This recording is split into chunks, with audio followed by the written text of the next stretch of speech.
This week on the Happy Half Hour.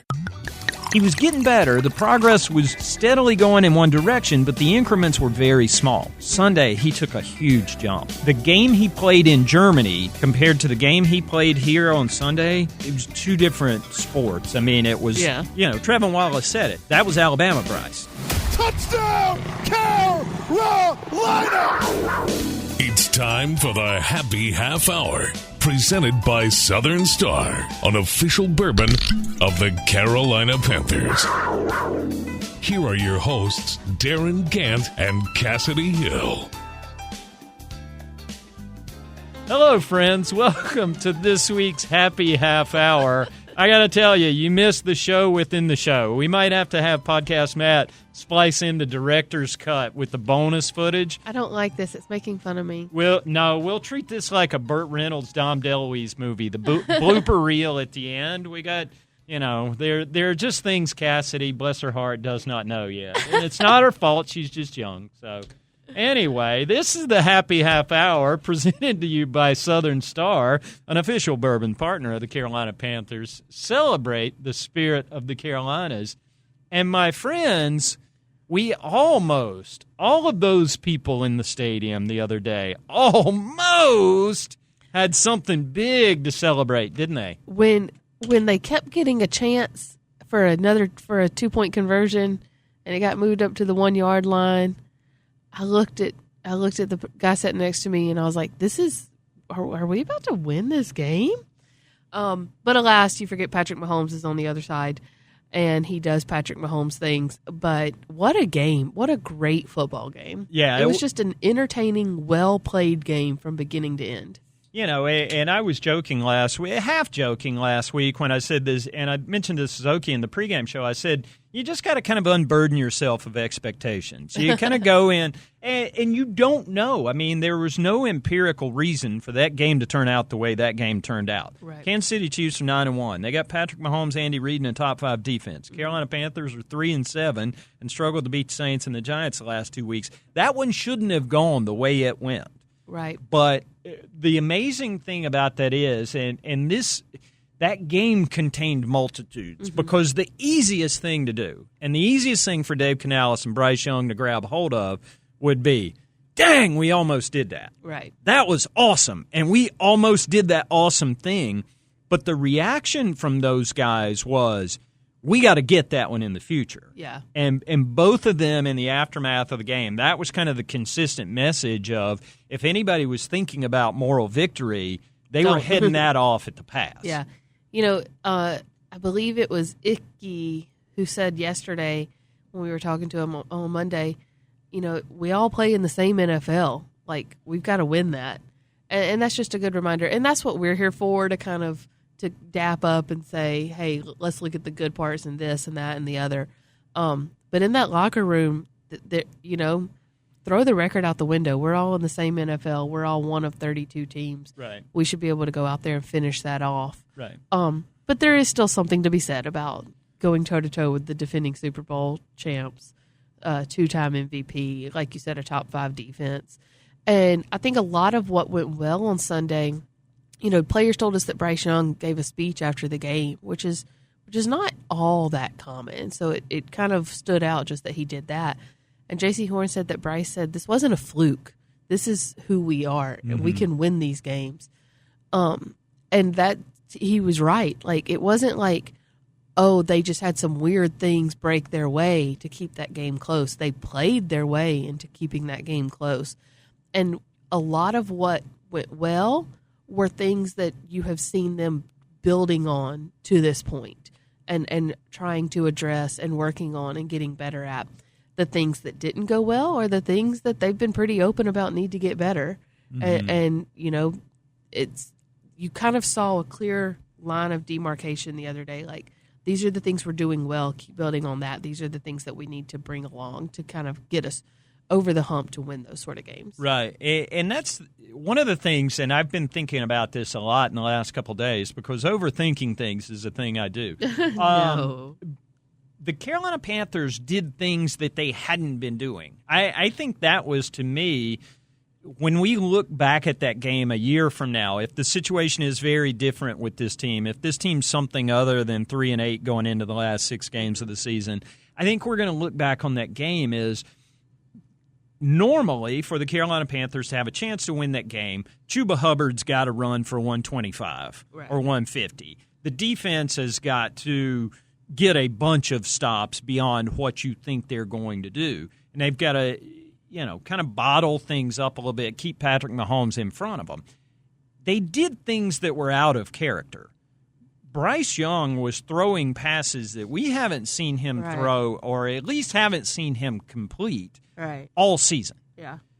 Chuba Hubbard was not a factor until middle of the third quarter and on. Which we kind of knew. The Chiefs sold out to stop the run. And listen, if I was game planning to play Dave Canales and the Carolina Panthers, that's exactly where I would begin too, because that's the thing most likely to give me trouble. Chuba wasn't a factor until he was.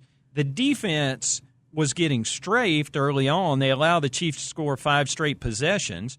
Granted, 2 of those were field goals, and that was huge. Because anytime you get a red zone stop on Patrick Mahomes, that's a win. Right. Anytime you make, whoever kick, whether it's Harrison Butker when he's healthy or Spencer Schrader the other day, if Spencer Schrader's on the field instead of Patrick Mahomes, that's a W for your defense. And that defense got stops in the fourth quarter. Yeah. They sacked Patrick Mahomes 5 times. This team had 12 sacks in 10 games. That's not what they do. And to me, that's the biggest sign of progress is Bryce Young did things Bryce Young hadn't done. Yeah. That defense did things that defense hadn't done. And if you're looking for a path forward for the Carolina Panthers, those are the 2 areas to me where you see the most hope for the future. And, of course, we talk all the time, too, about complementary football. That's what the offense and defense did, and that's what the offense did within itself as well.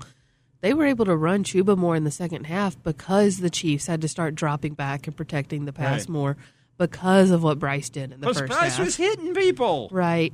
And we've seen him slowly, ever since he came back after the benching, we've seen him start to be more confident with those throws. He had a couple of throws in Denver where it was like, oh, okay, he uncorked that. And just, he and the receiver weren't on the same page. Or sometimes they were, but it didn't end up making a difference at the end of the day. We've seen him steadily get more and more confident, which is what they wanted. And they also wanted him to get the ball out quicker. And, buddy, did he do that on Sunday. He was blitzed more on Sunday than he ever has been in a game in his career. He was blitzed 40% of his dropbacks. That's an insane number. Yeah. And all he did was go 11 of 14 for, I think, 120-plus yards and a touchdown against the blitz. Yeah. That was the thing. And I keep going back to with Bryce over the last month. And, again, part of, I've been standing here in one place doing this thing for 30 years, and they all sort of start to blend together. But I think it's worth kind of stepping back and looking at things from a wider lens every now and then.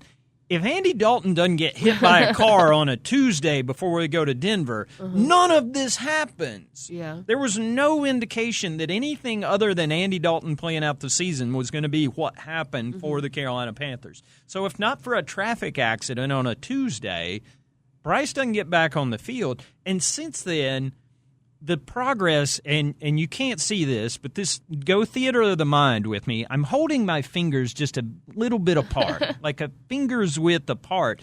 Bryce Young was getting better that much at a time the first 3 weeks. When you go Denver, New Orleans, the Giants, he was getting better. The progress was steadily going in one direction, but the increments were very small. Sunday, he took a huge jump. And it's just the game he played in Germany compared to the game he played here on Sunday, it was 2 different sports. It was this, Trevin Wallace said it. That was Alabama Bryce. Yeah. We've seen that. That was the guy who was dealing confidently, and he really was. Standing in the face of that pressure, making some of those throws. When they go 0 and everybody's coming and he hits Liggett for the first down, it's like, woof. Yeah. I think that was maybe the most impressive part. And I think we also, just as an aside, too, have to maybe give some credence to the fact that being able to sit back and catch his breath for those 5 weeks that Andy did play probably worked wonders. Right.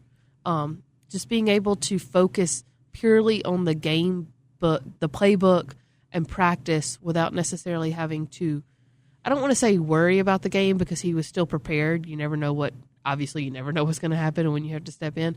But being able to focus on what he needed to do, I think took a lot of weight off his shoulders, and now we're seeing play more freer because of it.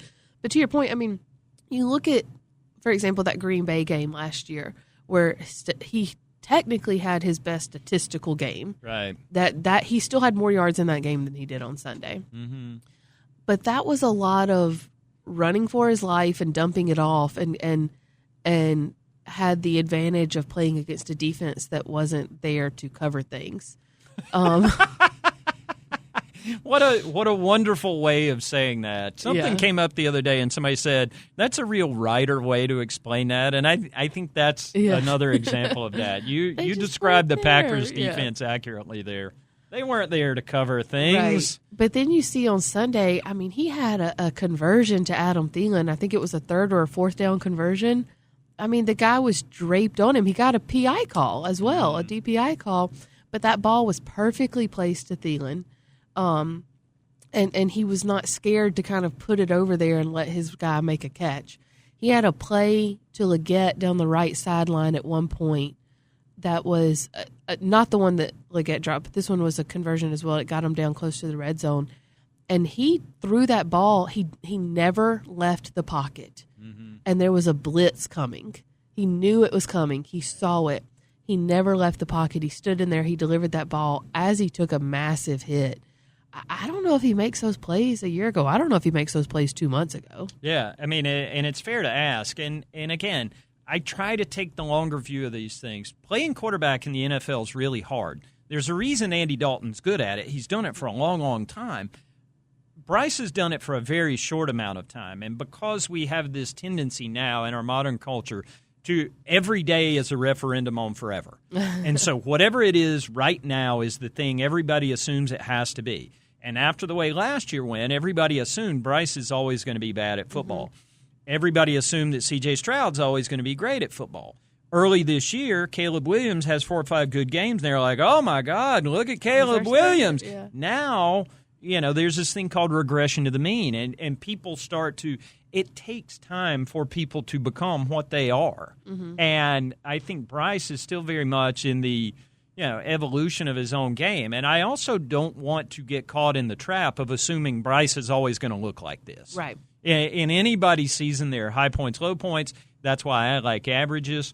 And I just want to see what it looks like 6 weeks from now built on this. I want to see how he takes this and turns it into the next 6 weeks of the season, because that was one of the other big takeaways is Dave Canales has always been 1 week at a time, and ask me again on Wednesday who's going to start. Sunday, he was like, I don't need to say anything. Bryce told you everything you needed to see out there that was today. A good quote. I mean, and Dave just, it's reached the point where you just kind of shrugged and was like, well, yeah, he's starting, of course. Mm-hmm. Did you see the game he just played? So now it's on Bryce to see how he can build on it, to see what's next for him, because we're getting back to the Bryce a lot of people were expecting a year and a half ago when he was drafted, based on everything we had seen in Alabama. Because, again, as Trevin Wallace said, that was Alabama Bryce. Right. Now that he has seen himself do it, too, I'm very curious what Sunday looks like, because this Tampa Bay defense, the secondary, figuring out the righter way to put this. Okay, let's just use the numbers. The Tampa Bay secondary is 28th in the league overall. Now that Bryce has kind of seen what he can do, and that's not to say he's going to go out there and light him up and torch the place, but it is, can he take another step forward? Right. Now that he has seen the tape and he and his receivers are getting closer on the same page in chemistry, because some of those incompletions on Sunday, too, were drops. Mm-hmm. Xavier Leggett told us yesterday that when he went home Sunday night and kind of watched the film, he ended up texting Bryce about that play that was down the left sideline. Mm-hmm. And apologized, and he's like, you put it in the perfect spot. I should have caught that. That was on me. Well, and one of the things against the Bucs, I mean, you mentioned, are they a top 5 defense? They are not. They're a bottom 5 defense. Is Todd Bowles really good at coaching ball? He absolutely is. And Todd's one of those coaches who is great at coaching any one particular game. I just love I love his approach to it. I think he is one of those coaches who is good for long stretches of time. If you want to raise the level of your organization, Todd Bowles is the kind of coach you want to have around. Right. But he is so good defensively. He can turn the screws on you in one particular week and make anybody look silly. And he knows Dave Canales. Yep, he certainly does that. So it's going to be interesting. But I think that, you're going to hear, and it started to creep in a little bit, in the little bit that people were allowing themselves to think positively about that game that unfolded. Somebody, I think it was Rob Hunt, said, hey, we're 3-8. We got stuff to play for. Yeah. Which, mathematically, yes, congratulations. You're still in the Hunt graphic because you haven't been eliminated, and you have the good fortune of playing in the NFC South, the trailer park of the NFL. I've said it all the time. Every trailer park gets to have an HOA. Somebody's got to be the president. So it's still right there in front of you. They're 3 games out of the division lead with 6 to play. And I've seen weirder things happen in this, 3 games out of the hot division mess league of a division. So 3 division games to play too, right? Yeah, I mean, anything can happen. Yeah. But I think, to me, I tend to look at this as, what is this doing to set this team up for next year? And I think being in a game like Sunday's, seeing how far away they are from how close they need to be. Mm-hmm. Because there's still a lot of stuff going wrong. Coaches love winning games where they've got object lessons to show people and concrete things. They lost that game, but all Dave Canales got to do is say, hey, you want to beat the Chiefs? Be better in the red zone. Yeah. You want to beat the Chiefs? Get off field on 3rd down. Yeah. He's got those very tangible teaching points to lean on coming out of this game, and I think that's going to serve these guys well because these guys have started to figure something out. This reminds me so much of 2002 when John Fox came in first year as a head coach. They won their first 3 games based on a defense that was hard from day one. Mm-hmm. I mean, you walked into a group with Dan Morgan, Chris Jenkins, Julius Peppers, and it's like, oh, they're pretty good. And then they went through a long stretch, an 8-game losing streak in the middle of the season where they couldn't score a point, couldn't do anything right. And then at the end of the year, you saw that turn. They go up to Cleveland. They win an ugly game in Cleveland and win, whatever it happened to be, 4 of their last 5, I think it was, finished 7-9. Turned a 3-8 into a 7-9. So 4 of their last 5. And they started to find out a personality. Mm-hmm. And we all know what happened the next year. They got on a run, went to the Super Bowl with Jake Delhomme at quarterback. I don't know that they're necessarily anticipating a quarterback change right now, but this team is starting to figure out a personality. Yeah. And if Bryce being confident and making throws like he made Sunday is part of that personality, there is definitely some stuff to build on for the future. On that note, can we talk about the defense for a quick minute? We should. How much stock do you put in, I don't want to say like a game changer, but one guy being a linchpin? You're talking about DJ Watt. Yes. Yeah. I mean, and that's the thing. In a 3-4 defense, that outside linebacker position is the most important position on the field. And if you've got a guy like Jadeveon Clowney out there running around by himself, there ain't but so much he can do. Right. You put a guy on the other side, and that's that force multiplier. It's the guy who makes everything else work a little better around him. Right. And I look at this team. I mean, when the Carolina Panthers go into the offseason, we've got a lot of time to talk about offseason stuff. But I think one of the keys is going to be adding dudes on defense. Mm-hmm. People who chase quarterbacks around in the front 7 specifically is going to be one of Dan Morgan's focuses this offseason. But DJ Wanham's done a job in a couple weeks. He's got a sack in each game, and he frees things up on the other side. And you've seen a more active Clowney. You've seen, A'Shawn Robinson continuing to do the work. I mean, my gosh, that guy, he left the game, came out. He was clearly hurt. I saw him leave the stadium with a cast on his hand. We'll see what happens this week. But, football players call cats like that war daddies. Yeah. And he is one. He's that old head who is going to go no matter what. And, again, to a lesser degree of what's happening on the other side of the ball, but you can kind of see that path forward. Mm-hmm. You put Derek Brown on the field next to A'Shawn Robinson next year. You add another couple pass rushers. You fortify some other areas of that Trevin defense. Wallace in his second year. Trevin will be a year better next year. you can sort of see where this group's going to See get what Dan better. Morgan sees. Yeah. And listen, do they need more dudes and more time? They do. Do they need this defensive coaching staff to come back another year smarter about these pieces they've gotten, the pieces they need? Yep, that helps too. But I'm not saying they're there yet, but they are in that spot that the 0-2 Panthers were in coming out of Cleveland in December, where it's like, all right, we're not there, but I can at least see the map. Yeah. So, anyway. It's exciting. It was good stuff. I mean, it's That's different. why we play the game. And I joked about this the other week in the mailbag. The Panthers have kind of escaped the, oh, my God, is it over part of the league. I mean, Sunday's result against Washington notwithstanding, Dallas is ready to curl up and for this thing to be over. Yeah. Other teams in the league have reached that point where they're only thinking about draft position and how do we extract ourselves from this mess. The Carolina Panthers suddenly have got stuff to play for, even if it's, 2025 stuff. Yeah. And that's cool. It's different. It's not something that we've experienced the last couple of years around here. Right. It's like I said a minute ago, you can see kind of what Dan Morgan's vision is. And makes you excited to see what they can do this offseason too and where they can take it next year. Yeah. So anyway.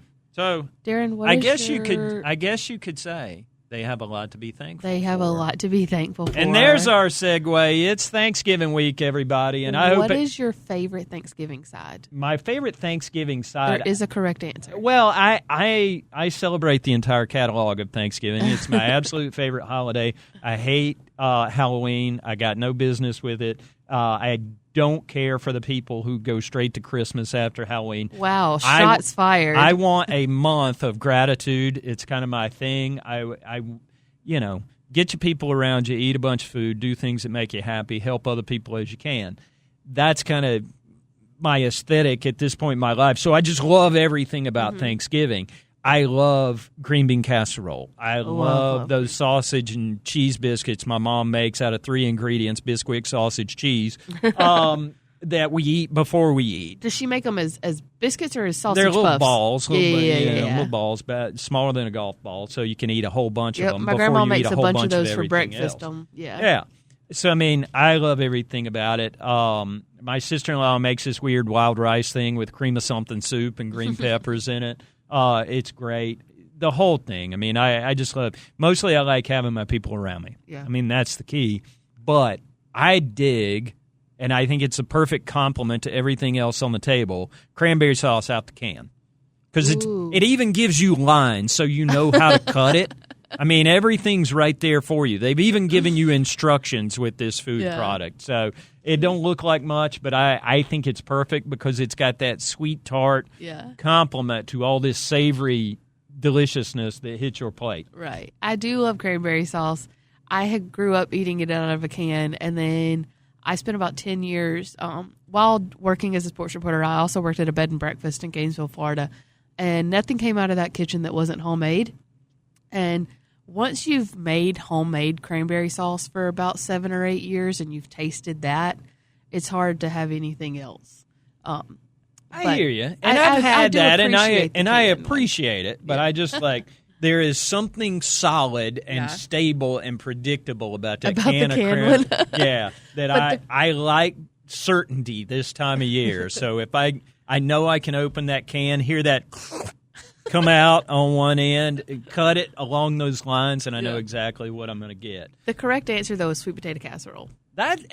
Sure, great, love it. Love sweet potatoes. Here's the key to Thanksgiving. Get around your people, eat food that you enjoy in a responsible amount, perhaps commit some physical activity earlier in the day so you can do it without compulsion. But mostly, just don't steal the land of indigenous peoples and enslave them. If you can pull that off on Thanksgiving, I think that's the key. That's all you can ask for. Yeah, that's my moment of political activism for Thanksgiving. Actually, no, it's not, because I gave you the assignment of all assignments this week. Ooh, buddy. You got to experience Alice's Restaurant by Arlo Guthrie in all its 18-and-a-half-minute glory. You know what's funny is, when you said that song, I had no idea what you were talking about.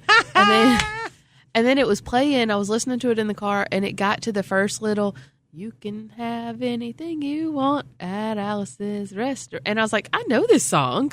I at least know that riff. Mm-hmm. It's either been used in commercials or movies or something.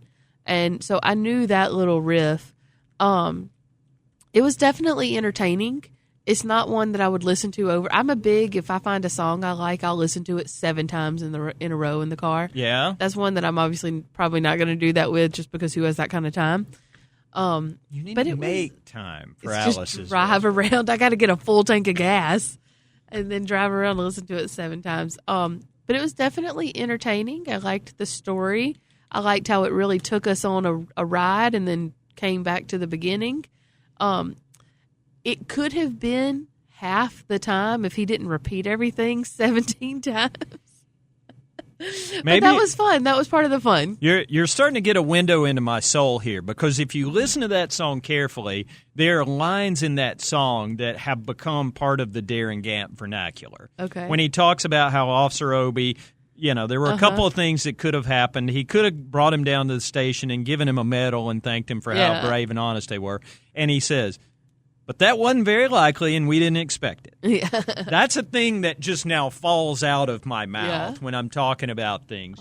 Something will happen about football, and I'll say, it wasn't very likely, and we didn't expect it. So, there are things about it. I love it. It's a protest song. It's about ending the draft. It's about... I didn't know that. Yeah, I mean, that's the whole thing. It's a Vietnam protest song. Because he definitely he tried to enlist. No, he didn't try to enlist. He was drafted. That's why he went to Whitehall Street to get inspected, detected, and selected. I thought that was a volunteer. No, this was all context. He was trying to get out of the draft, and the point of the song is, how ridiculous is it that I am not moral enough to go burn women and children's villages down in Vietnam after littering in Stockbridge, Massachusetts. Right. So he was saying, okay, I need to go listen to it again now. Now you got to go back and listen to it again. Yeah, I have sentenced you to another drive. So, anyway. By the way, you had me listening to Kristen Chenoweth. Oh, yeah, I forgot what I gave you.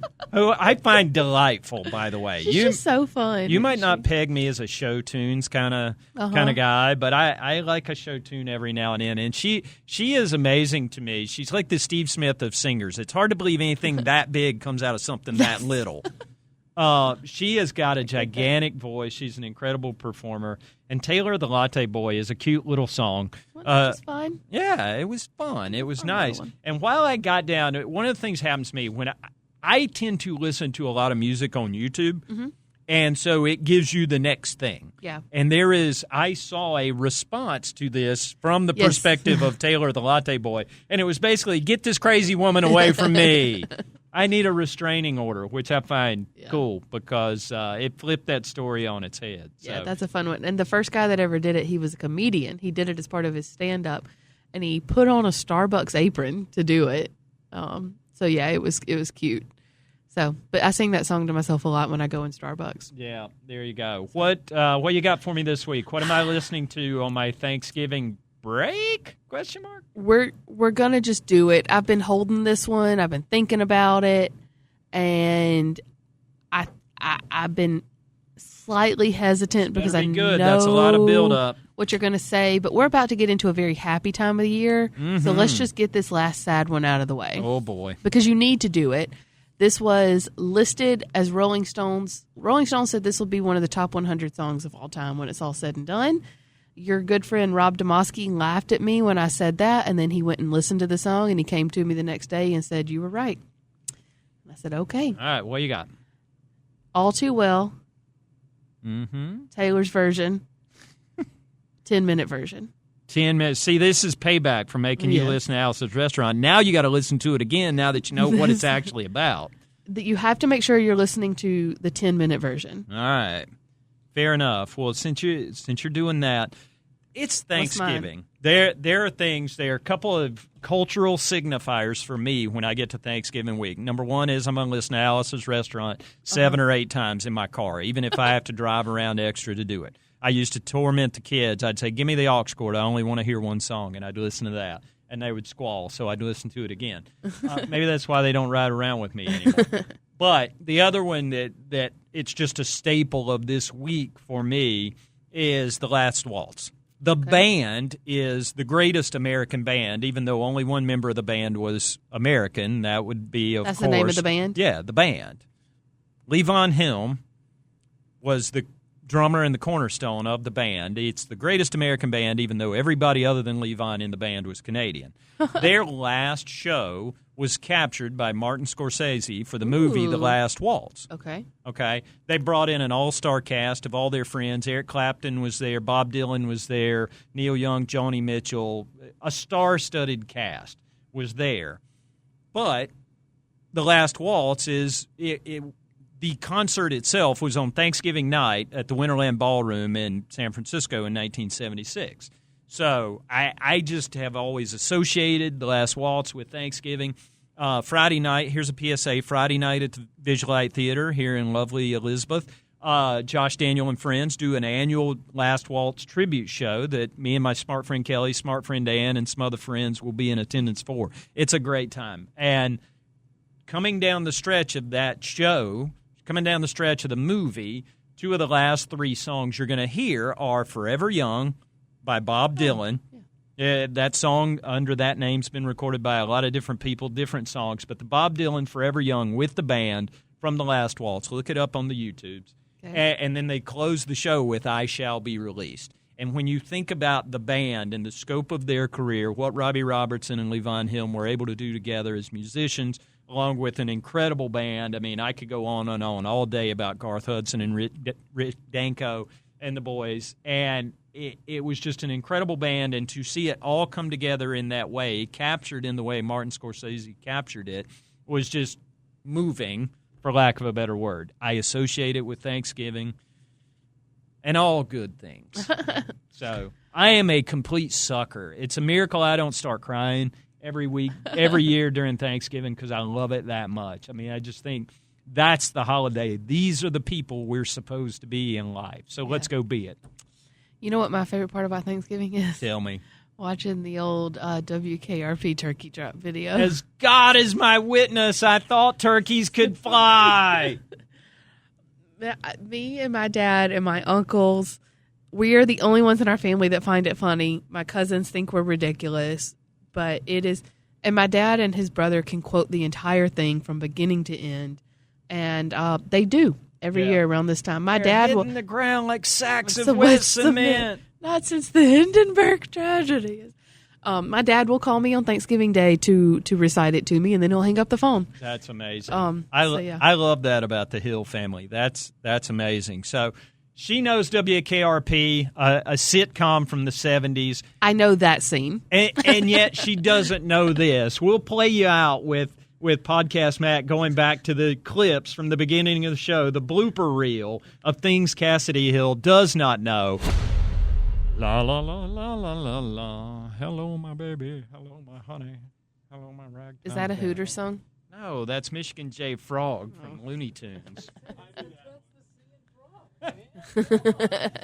Wait a minute.